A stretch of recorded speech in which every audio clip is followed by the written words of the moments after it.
All right, 2023 Indian Challenger Dark Horse. What a beautiful bike. And this is the bike that I said that I would trade my Harley in for. She's sitting right over there and she's pouting.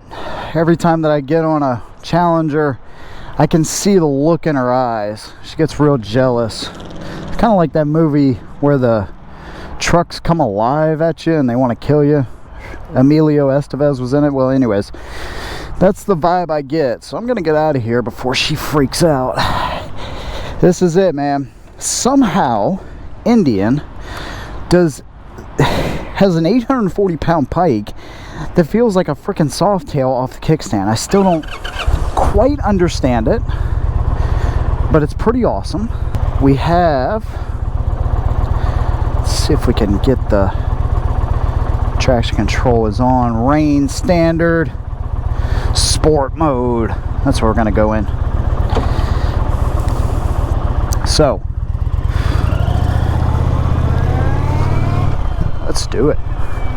So today we're looking at a 2023 Indian Challenger Dark Horse, and I'm going to briefly go over some of the features of this bike and also talk about some of the new things that they've actually put on here. And to be quite honest, it's not that much, but it gives me an excuse to ride one of these again, thanks to American Biker here in Latson, South Carolina. If you need anything, come talk to Rob and these guys and tell them that I sent you if you need a new Indian Challenger like this one, or a Chief, or a Ravaco, or a used Harley even. American Biker, man, big thanks to those guys once again. We're gonna talk about some of these main features, and then I'm gonna tell you the changes that they've made for the new 2023 Indian Challenger Dark Horse. Let's go ahead and get right into it.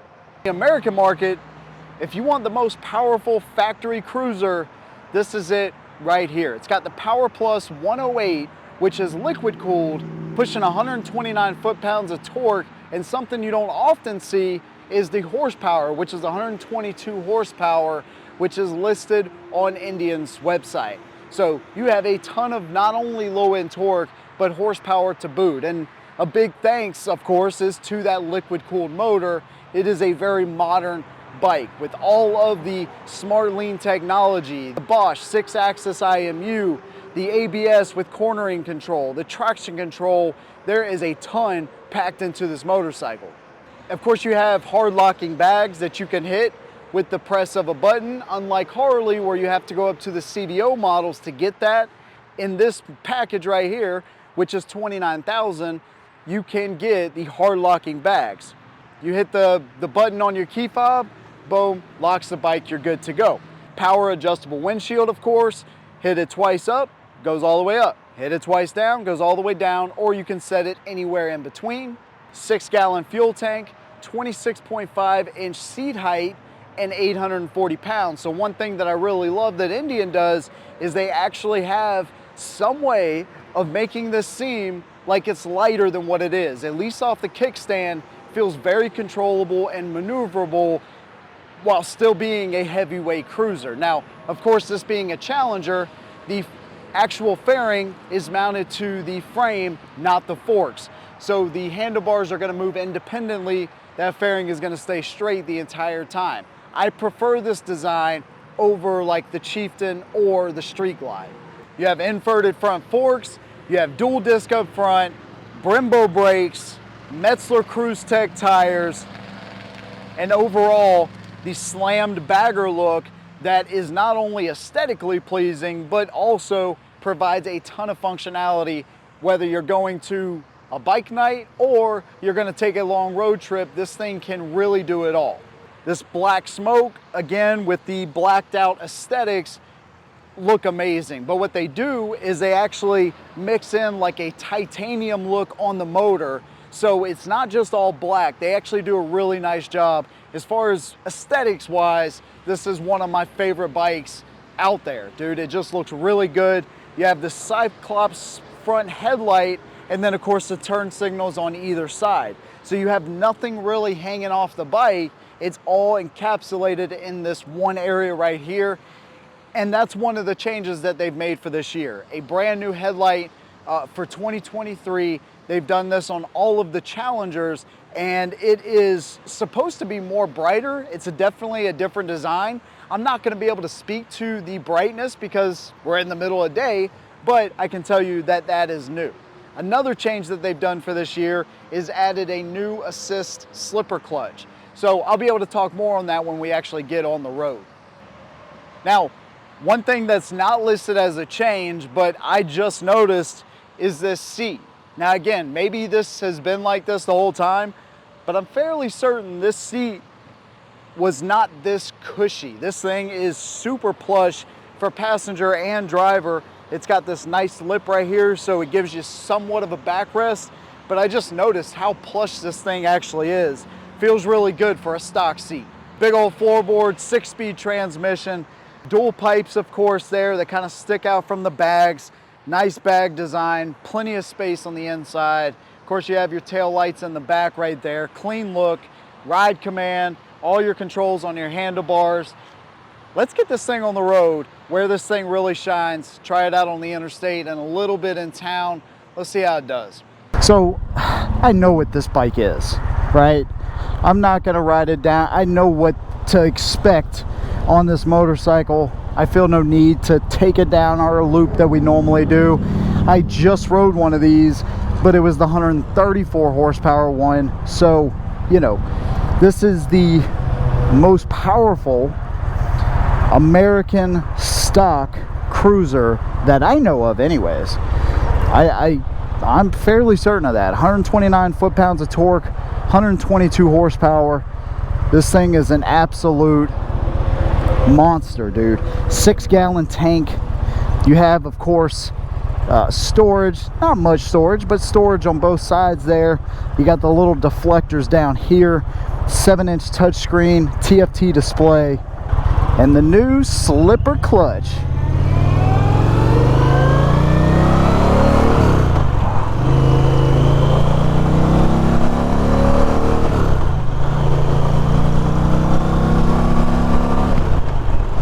Oh yeah, 122 ponies, baby.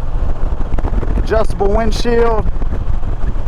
Make sure these guys stay stopped. They do. Perfect. You got good LED lighting up front, so that helps, dude. One of the most comfortable motorcycles on the road, hands down, dude. Seriously. Now, they didn't say anything about this seat being new. I mentioned this when I was doing the walk around, but it feels new to me. I don't know. It's got a very plush feel to it. So maybe it's new, maybe it's not. I don't know, but it feels good. For a stock seat, it feels good. Big old floorboards, crash bars up front. Of course, you'd probably want to add those out back too, just in case you have a little slip with the old Challenger. The Dark Horse is just a step below the Elite. You have a Fox hydraulically adjustable shock in the rear, but on the Elite, you can do all that from the screen. On this bike here, you actually, you know, take the seat off and do it manually, okay? So, you know, there's that. There's some other things with the Elite that you get that the Dark Horse doesn't have, but this is right at 5-6 grand less, something like that.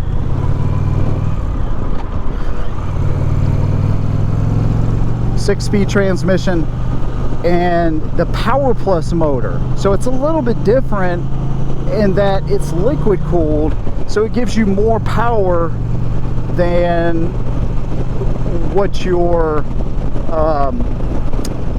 traditional Thunderstroke will give you, which is an air-cooled motor, right? So that's one of the advantages, obviously, of a liquid-cooled motor, right? You know, it gives you that more ponies in a little bit smaller engine. And while I like the Chief, and I like the Super Chief Limited especially, I just don't get the same feeling. You know what I mean? I really don't. Like I get out of this bike here. Baggers in general. I just love the frickin' feel, man. I love it. I love the aesthetics. Now this is a brand new bike, so we're gonna gonna not push it to its limits. It's got the Cruise Tech Metzler tires on it. It's got that red pinstriping. It's got dual disc with Brembo brakes.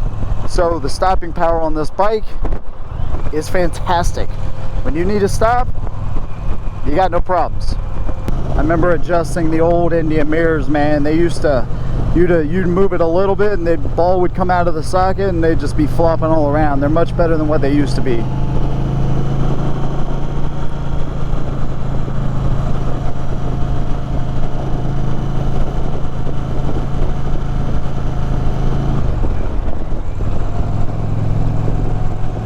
They don't put a heel shifter on these bikes, and I'm not sure why. That would be a upgrade I would for sure do. You know, and with all the amenities that this bike has, it's obvious that touring is where this motorcycle shines, but it's also a hell of a commuter.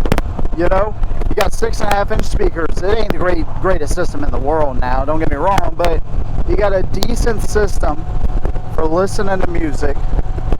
You got a liquid cooled motor. You got all the amenities and storage you could ever need if you want to commute. And you got a super comfortable motorcycle to boot.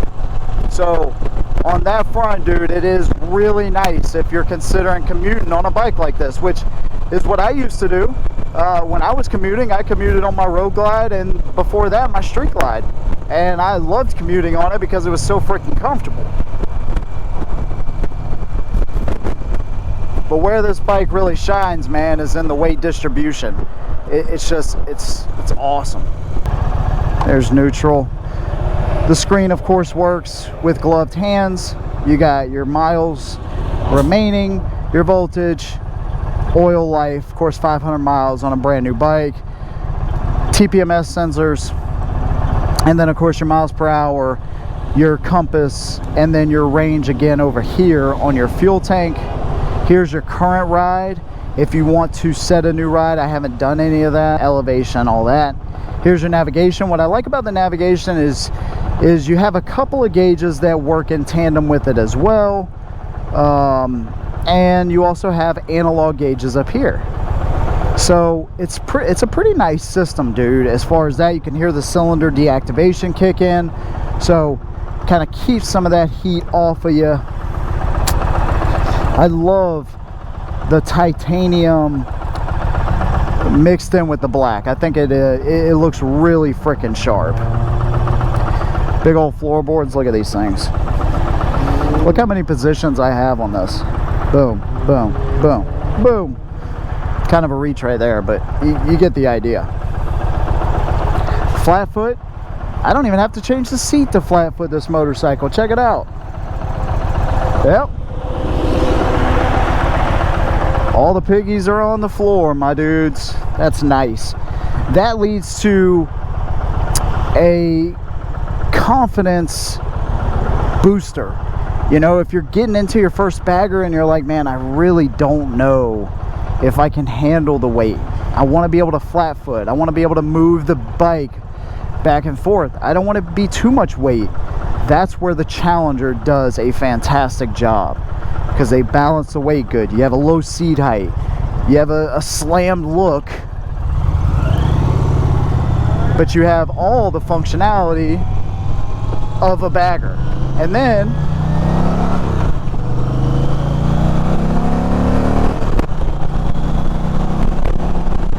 you have the power. And so all of that combined really helps you as a from the perspective of just being able to cruise at wherever you want, you know, being able to cruise at your own leisure. If you want to just throw it in touring mode and just, you know, have a decent little ride, you can do that. If you want to open it up, throw it in sport mode, you can do that. You know, that's nice. You'll notice the red right here, cylinder deactivation. It'll kick on after a few seconds of being stopped. It's not going to happen now, but I'm sorry, when it is red, that's when the cylinder deactivation happens. It happens really quickly. 2023 Indian Challenger Dark Horse. This thing is I don't know how many times do I have to say this, but it's so nice, dude. It is so nice. I don't know how well this upgraded, you know, headlight will do. It looks good. I'm sure it will do well at nighttime and all that, but having this much light up front and this bright of a light helps in the daytime too, with hopefully people seeing you. The magic in this motorcycle is in that motor, in this fairing, the seating position, the big tank, the nice bags, the remote control. I didn't even show you that. Looks like you got a tire pressure. I don't even know where they got it on this bike somewhere. Looks like you have an adjustable brake lever right here. Thing is so smooth on the highway. I mean, 80 literally feels like 50, you know, or 40. It is super smooth, and I love that about this motorcycle. So assist slipper clutch, it pulls super quickly.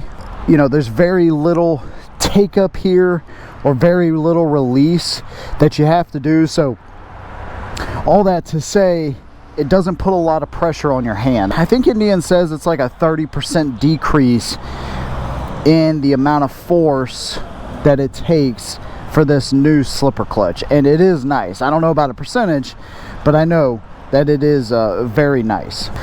All in all, man, the new Challenger, there's not a ton that they've changed, but when you have a bike that is damn near perfect, what else do you really have to change? Again, if you like to tour, if you like to do short rides, if you are somebody that likes to commute on a motorcycle and you want all the conveniences that we talked about, this may be an amazing option for you. And when it comes down to it, once I get rid of this bad boy, which is going to be a while, this would be what I would trade up for, and I still feel that way. I'd love to hear what you think about the 2023 Challenger. If you're looking at one, if you're looking at this one, or maybe a Road Glide, what has you leaning one way or the other? If you own one of these two bikes, what made you choose that bike over the other one? Because let's be honest, if you're looking at one of these, inevitably you're looking at a Harley as well. Love to hear those things down below. If you want to support what I do, there's a couple ways you can do that. If you're not subscribed, just subscribe down below. Hit your notifications so you never miss a new video from me. You could join the channel right here on YouTube, link in the description, or become a patron and help support the channel there as well. Big thanks to you guys. See you in the next one. And as always, hold them down.